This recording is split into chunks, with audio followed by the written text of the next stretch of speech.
श्रीराम समर्थ परमपूज्य बेलसरे बाबा लिहितात. घटक तिसरा, संतांची वाणी हा श्रवणाच्या प्रक्रियेतील अत्यंत महत्त्वाचा घटक समजावा.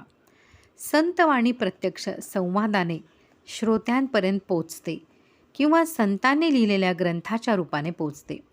सध्याच्या काळी संतांचे संभाषण यंत्राने जसेच्या तसे टिपून घेता येते, नंतर ते ग्रंथरूपाने जनतेपर्यंत पोचते. पूर्वीच्या संतांची वाणी त्यांनी रचलेल्या ग्रंथांच्या रूपानेच आपल्यापर्यंत पोचते. ब्रह्मदर्शनाने संतांच्या अंतःकरणात प्रतिभेचा अखंड व अनुस्यूत प्रवाह सुरू होतो. तो प्रवाह शब्दाचे रूप घेऊन ग्रंथाचा आकार धारण करतो. संतांच्या ग्रंथामध्ये त्यांच्या आत्मानुभूतीचे, आत्मज्ञानाचे, जगाच्या ज्ञानाचे आणि भगवत भक्तीचे स्वच्छ प्रतिबिंब पडलेले असते. म्हणून संतांचा ग्रंथ म्हणजे त्यांची वाङ्मयी अथवा शब्दमयी प्रतिमाच होय.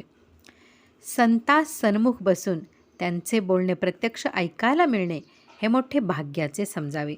पण अशी संधी मिळणारे व ती बरेच दिवस टिकवणारे लोक संख्येने अल्पच असतात. हे भाग्याचे का?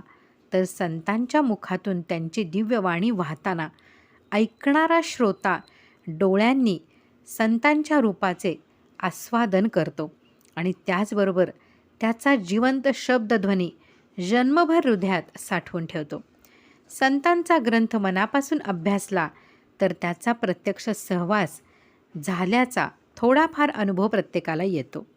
संतांच्या ग्रंथाचा आदी, मध्य व अंत एका परमात्म्या वाचून अन्य असत नाही.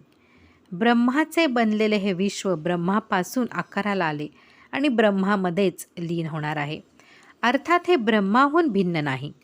ब्रह्मानेच एक रूप धारण केलेले हे विश्व पाहण्याची एक ज्ञानदृष्टी आहे. ती म्हणजे विश्व हे ब्रह्माचा विलास आहे आणि त्याचा उल्हास आहे किंवा त्याची एक अचिंत्य लीला आहे असे वाटले पाहिजे.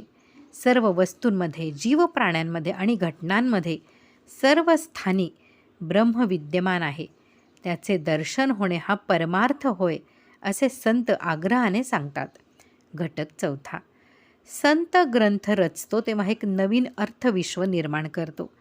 इंद्रिय गोचर दृश्य वस्तूंमध्ये स्वच्छंद रमणारे वाचकांचे मन मननाच्या मदतीने तेथून खेचून अतिंद्रिय आत्मवस्तूच्या सूक्ष्म जगात नेण्याचे मोठे कार्य संतांचा ग्रंथ करतो. विश्वनिर्माता ईश्वर विसरलेल्या कारणाने जीव जीवनात दुःख अनुभवतो. संतांच्या ग्रंथांचे मनन केल्याने ईश्वराची स्मृती जागी होते. ती अंतरी स्थिरावली की आपोआप आत्मदृष्टी प्राप्त होते. आत्मदृष्टीने साऱ्या शंका भग्न होतात. पापताप शांत होऊन जीव पूर्ण समाधान पावतो. संताचा ग्रंथ कोणत्या भाषेमध्ये आहे ही गोष्ट गौण असते. आत्मवस्तूच्या स्वरूपाबद्दल संतांचे वाक्य प्रमाण असते. त्या वाक्याने आत्मसाक्षात्काराचा मार्ग निश्चितपणे कळतो. संत ग्रंथाचे मनन ही मोठी शक्ती आहे. आत्मवस्तूचा निदिध्यास निर्माण करून ती शक्ती जीवाला शिव करते. श्रीमद दासबोध प्रवचन पारिजात दशक 7 समास 9 श्रवण निरूपण. परमपूज्य बेलसरे बाबा. श्रीराम जय राम जय जय राम. जय जय रघुवीर समर्थ.